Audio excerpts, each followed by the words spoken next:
Divina Comedia es una de las obras fundamentales en el acervo cultural de estos últimos siglos.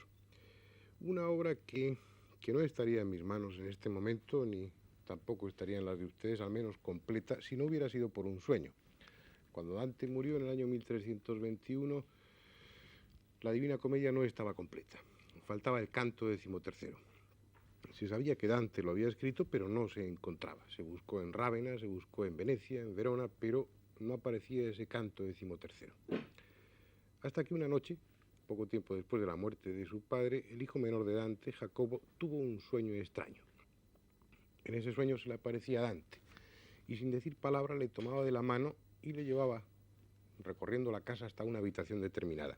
En esa habitación le señalaba un rincón, un sitio concreto, y ahí estaba el canto XIII.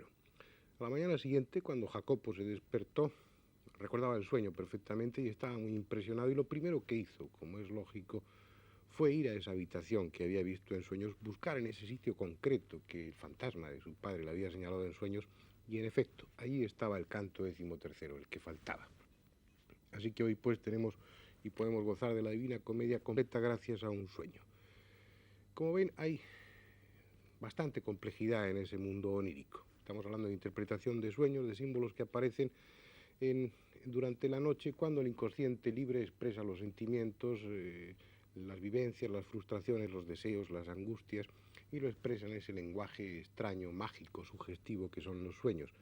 Pero además de esas interpretaciones, además de ese contenido afectivo que podríamos llamar, existen sueños de este tipo, como el que les contaba del hijo de Dante, en el que la realidad se vuelve permeable para nosotros, una realidad a la que no tenemos acceso cuando estamos despiertos. Gracias a esos sueños especiales, el hijo de Dante descubrió el canto XIII que faltaba, o Abraham Lincoln, por ejemplo, pudo ser testigo de su propio funeral. Unas cuantas semanas, poco tiempo antes de morir víctima de un atentado, Abraham Lincoln soñó con su funeral, soñó con su cadáver colocado en la Casa Blanca y velado por sus familiares y amigos, algo que luego sucedería en la realidad.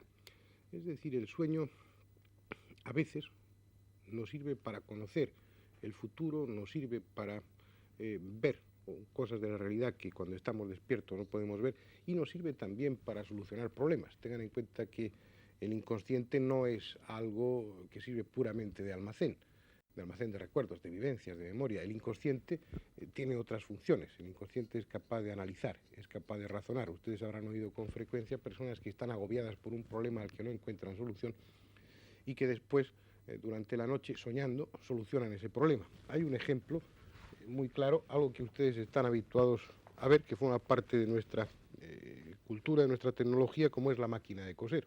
No hay objeto más convencional y más clásico de una casa que este. Sin embargo, este objeto, esta máquina de coser, que ha servido para muchas cosas, que ha influido decisivamente en la evolución técnica de las últimas décadas, se debió a un sueño. Su inventor, Elias Howe, el que inventó la primera máquina de coser que realmente tenía un sentido práctico, que realmente servía para coser, no encontraba la solución al problema, andaba detrás de cómo solucionarlo, de cómo hacer una máquina que fuera capaz de sustituir a las manos y coser por sí sola, pero no encontraba, le faltaba un detalle que hacía que su proyecto no fuera viable. Hasta que una noche soñó con algo extraño. Soñó que estaba en una tierra inhóspita, en África o en Australia, en algún sitio en el que había salvajes.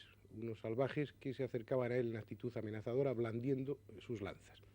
Y lo curioso era que esos salvajes, al amenazarle, hacían este movimiento, subían y bajaban la lanza. Y otro detalle que le llamó la atención a Elias Howe es que esas lanzas estaban todas perforadas, tenían un agujero en la punta. Este fue un detalle significativo. Cuando Howe se despertó, ya había solucionado el problema de su máquina de coser. Para que esa máquina, ese aparato que él tenía en proyecto funcionara, era imprescindible que la aguja estuviera perforada en la punta, algo que hoy nos parece sencillo, que nos parece lógico, pero que en su momento fue difícil de concebir, difícil de imaginar.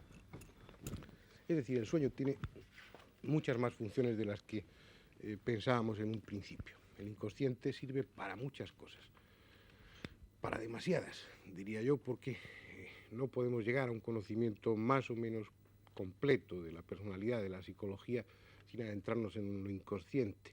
Y lo inconsciente es algo casi inaccesible, casi inabordable, tremendamente complejo, tremendamente vasto. Pero la única vía natural, la única vía lógica, la clásica, para poder acercarnos a ese inconsciente es el mundo de los sueños. Así que, por lo tanto, seguiremos en estos programas hablando de cuál es la interpretación, de cuál es la simbología de los sueños. Una simbología que a veces parece bastante clara. Por ejemplo, hay un elemento en el que muchas personas cristalizan su angustia, que son las serpientes. Hay muchas personas, tal vez más de uno de ustedes mismos, que sienten una especie de aversión, de rechazo instintivo hacia las serpientes. Es como un elemento ideal para cristalizar la angustia en esta sociedad occidental nuestra. Y las serpientes tienen también su simbología desde un punto de vista onírico. Desde un punto de vista cabalístico, la serpiente es la encarnación de la falsedad, de la astucia. No hay más que recordar el mito de Adán y Eva y de la serpiente. La fuerza del mal se incorpora, toma forma de serpiente para así tentar a Eva. Y ese es el sentido que tienen las serpientes desde un punto de vista mágico, ocultista dentro de los sueños. Están simbolizando la murmuración, el desengaño, todo lo que suena a falso, todo lo que puede llevar implícito un ataque indirecto, una murmuración, un peligro, algo en definitiva desagradable. Desde un punto de vista psicoanalítico hay que recurrir a una interpretación que es más social que otra cosa. Como les decía antes, muchas personas escogen la serpiente como forma de cristalizar la angustia. Por eso cuando aparecen serpientes en un sueño, normalmente suele significar que hay un fondo de angustia reprimida que se expresa en esa forma de serpiente durante el sueño.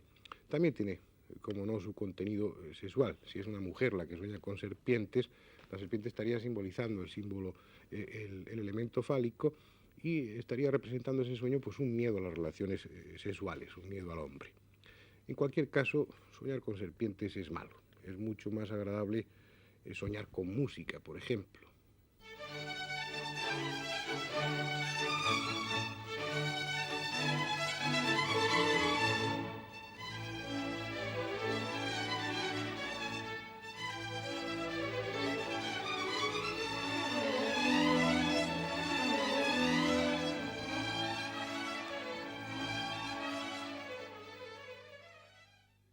Soñar con música es una de esas cosas extrañas que suceden pocas veces en la vida y a pocas personas. Porque la música vendría a ser en el sueño la ausencia de deseos.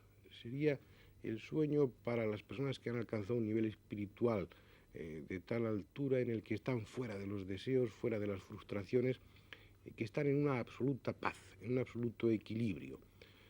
Soñar con música entonces es el sueño más maravilloso, el que expresa el mayor equilibrio, el que expresa la mayor paz.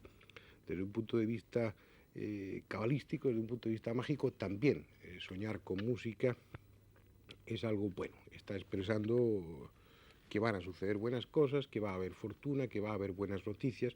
La música es pues un sueño que ustedes pueden desear, que nosotros podemos desear y que probablemente no tengamos, porque en esta situación y en esta sociedad en la que estamos viendo es difícil encontrarse ausente, libre de angustias, libre de inquietudes, encontrarse auténticamente en paz. Parte de culpa de esa inquietud constante la tiene el dinero, y el dinero también tiene su simbología dentro del sueño. El dinero por sí solo no tiene un gran significado. Depende fundamentalmente de cuál sea nuestra actitud hacia el dinero dentro del sueño. Por ejemplo, desde un punto de vista cabalístico es diferente soñar con que se encuentra dinero o con que se gasta dinero. Si uno sueña que se encuentra dinero, eso es expresión, es símbolo, es anuncio de ventura, de suerte, de hallazgos económicos en el futuro. Si el sueño es que ese dinero lo estamos gastando, significa todo lo contrario, es augurio de que va a avecinarse desgracias, sobre todo en lo económico, en lo material, escasez fundamentalmente. Eso dicen los cabalistas y bueno, queda ahí referencia a ellos. Sin embargo, desde un punto de vista psicológico, el dinero tiene otras muchas expresiones dentro de ese mundo onírico. Por ejemplo, dado el papel fundamental que juega el dinero en esta sociedad, es lógico que el que esté angustiado por la necesidad de dinero o el que busque una superación en el terreno de lo material sueñe con dinero, realice de esa forma disfrazada, como dicen los psicoanalistas, realice su afán, su deseo de prosperar o su deseo de solucionar los problemas económicos y el sueño le produzca esa satisfacción, le dé ocasión de encontrar la solución a sus problemas. Pero hay otro aspecto sexual muy interesante dentro del dinero en los sueños. Por ejemplo, si uno sueña que encuentra dinero en un lugar inesperado y que además lo encuentra con miedo, con recelo, teniendo cuidado de que la gente no se dé cuenta de que uno ha encontrado ese dinero para no tenerlo de compartir o para no ser descubierto por las razones que sean, los psicoanalistas dicen que ese tipo de sueños está expresando un deseo o la realidad de la existencia de unos amores ilícitos, de unos amores de los que el protagonista del sueño se siente culpable. Sería un sueño de personas que son infieles o que están dispuestos a ser infieles, y sería también un sueño frecuente en la adolescencia, cuando el adolescente descubre la sexualidad, pero lo hace con toda esa carga que tiene socialmente, clásicamente, a un nivel educacional, de algo prohibido, de algo pernicioso, de algo negativo. Y el adolescente, cuando descubre la sexualidad, suele sentirse culpable, y no es extraño que en esos momentos sueñe con que encuentra dinero y al encontrarlo procura o trata de disimularlo para que nadie se dé cuenta. Sería, en definitiva, ese tipo de sueños unos sueños de culpabilidad. No es extraño en la adolescencia porque es una edad muy cargada de angustia. Hay toda una serie de demonios inconscientes desatados que están presionando y que se expresan en sueños tremendamente pintorescos, tremendamente alucinantes a veces, y que sin embargo son muy constantes, se repiten mucho, como por ejemplo ese sueño de volar que comentábamos el otro día, que es típico de la adolescencia. Un volar que es diferente según el medio que se utilice. Hablábamos el otro día de volar de una forma libre, con algún aparato mecánico muy simple, o simplemente volando sin más. Soñar con aviones, por ejemplo, es algo muy diferente, tiene un sentido totalmente distinto. No sé cómo se interpretaría clásicamente un sueño hace un par de siglos, por ejemplo, no existían los aviones. Supongo que en aquella época el avión estaría sustituido en los sueños por unas diligencias veloces o por unos medios de locomoción que fueran los más rápidos de aquella época. Hoy los aviones simbolizan el medio ideal, el más rápido, el más cómodo para escapar, para huir. Y ese es el sentido que suelen tener los aviones dentro de los sueños. No solamente desde un punto de vista conflictivo, porque hay situaciones que nos están presionando en la realidad, que nos están angustiando, y entonces en el sueño utilizamos el avión como símbolo de ese deseo nuestro de escapar, de huir de esa realidad que nos angustia. También desde un punto de vista afectivo tiene este mismo significado. Son varios los psicólogos que insisten en que los aviones, el ir en avión durante el sueño, está simbolizando ese deseo de escapar de la pareja, por ejemplo. Sería entonces el sueño de aquellos que tienen la intención o el deseo de ser infieles, de cortar una relación afectiva. Desde un punto de vista cabalístico, el soñar con aviones, y esta es una de las incongruencias, puesto que la cábala es algo muy antiguo, y esta cábala que aparece en los libros de interpretación de sueños probablemente no tiene nada que ver con la auténtica, pero sea como fuere, en la cábala también se recoge una interpretación en torno a los aviones y en un sentido muy parecido a la interpretación psicológica. Es decir, los aviones están expresando la llegada de noticias o la llegada de personas, de alguna manera un cambio, una información, algo que llega de fuera y que en el sueño utiliza el avión como vehículo. Como ven, es realmente fácil la interpretación del simbolismo de los sueños, de los aviones dentro del sueño, ya sea psicológicamente o cabalísticamente. Sin embargo, hay otro tipo de sueños, hay otro tipo de elementos que aparecen en los sueños que son mucho más difícilmente interpretables. Por ejemplo, el viento.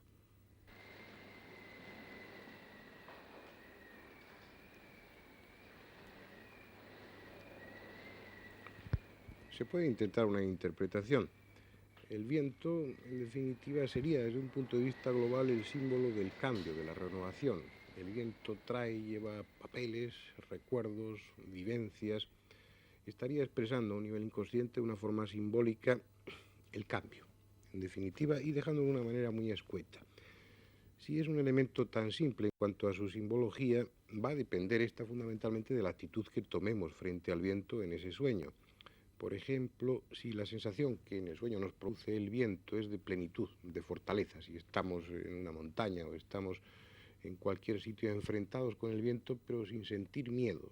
Ese viento huracanado nos azota el rostro, pero nos sentimos casi alegres, casi con placer de ese viento onírico, y lo experimentamos con fuerza, con valor, sin preocuparnos por ello, ese sueño estaría expresando un deseo de cambio, un deseo de que las circunstancias se modifiquen y probablemente el aviso, la anticipación de que ese deseo es tan fuerte a nivel inconsciente que acabaremos cambiando, acabaremos rompiendo la serie de elementos que nos están presionando, condicionando y que produciremos ese cambio. Es muy diferente, por ejemplo, si en el sueño estamos siendo víctimas de ese viento, estamos sufriendo de una forma angustiosa el viento, nos sentimos juguetes de ese viento y fundamentalmente a nivel de sentimientos preocupados, temerosos, angustiados. La expresión entonces, la interpretación sería justamente al revés que en el caso anterior. Entonces el inconsciente estaría expresando nuestro miedo al cambio, nuestro miedo a que las circunstancias que aparecen en el horizonte de los acontecimientos vayan a modificar nuestra situación actual, vayan a romper el equilibrio. Sería el miedo al cambio. También los cabalistas, los ocultistas, dan al viento de los sueños un sentido negativo. Para ellos es el anuncio de peligros. Pero también se puede dar otra circunstancia, que ese viento que aparezca en nuestros sueños sea simplemente el reflejo de un viento que existe en la realidad, de un estímulo, o bien porque hay una corriente de aire, o bien porque en la calle esté sonando el viento y ese sonido se introduzca hasta nuestros sueños. Esto es algo muy frecuente, que los sueños se vean condicionados por elementos externos, por ruidos o por circunstancias de nuestro propio cuerpo. Por ejemplo, es muy frecuente soñar que en el transcurso de una guerra o de un accidente perdemos un brazo. Nos despertamos angustiados y comprobamos que por la postura ese brazo que en nuestro sueño perdíamos o estaba sufriendo de alguna manera está en la realidad entumecido por la presión que ejercemos sobre él. Es decir, que esos síntomas, esos dolores, esas molestias o esas sensaciones reales pueden introducirse en el sueño y modificarlo. Les pondré por un ejemplo. Alfredo Mauri, a finales del siglo pasado, contaba, y está recogida en varios libros, una experiencia, un sueño muy interesante. Él soñaba que estaba en la época de la Revolución Francesa. Era un sueño que duraba varios días. Dentro de ese sueño pasaban muchas cosas. Era perseguido, era finalmente prendido, pasaba por un tribunal de la Revolución Francesa, asistía a todo el juicio, era condenado a muerte, iba a parar junto con otros condenados también a la cárcel hasta que llegaba el momento de que la sentencia se cumpliera, y ese Alfredo Mauri del sueño está viendo todos esos acontecimientos con la lógica angustia. Acontecimientos que él insiste se estiraban mucho en el tiempo, era toda una historia muy larga. Finalmente era llevado al patíbulo, al cadalso, y colocado en la guillotina. El verdugo tiraba de la palanca y la cuchilla bajaba con todo ese horror que ello pueda significar. En el momento en que la cuchilla tocaba su cuello, Mauri se despertó sobresaltado y comprobó que lo que le había despertado había sido un barrote del cabecero de la cama que al desprenderse le había golpeado sobre el cuello. Es decir, entre el momento en que el barrote produjo el estímulo y el momento en el que él se despertó pasarían unas fracciones de segundo. Sin embargo, en ese espacio tan breve de tiempo sucedieron toda una cantidad enorme de acontecimientos en el sueño que estaban condicionados por ese elemento final, por esa caída de la cuchilla. No es que de una forma arbitraria el sueño se modificara por la caída de la cuchilla, sino que todo estaba preparándose en el sueño para llegar a ese momento final. Es decir, como si nuestro inconsciente se escapara de las leyes del tiempo, como si nuestro inconsciente funcionara con otras reglas diferentes a las que nos movemos en la realidad, como si nuestro inconsciente fuera absolutamente libre, no ya para expresar vivencias, contenidos angustiosos, deseos, frustraciones, sino para escaparse a esas reglas a las que estamos sujetos durante la realidad. Estas características, aquellas otras que les enunciaba al principio, esos sueños especiales en los que uno ve lo que está sucediendo en ese momento a miles de kilómetros de distancia, o ve incluso lo que no ha sucedido y está aún por suceder, esos sueños premonitorios, esos sueños de avisos. Todas esas características especiales del sueño creo que hacen que merezca la pena que nos ocupemos más de ello. Y lo haremos el próximo día.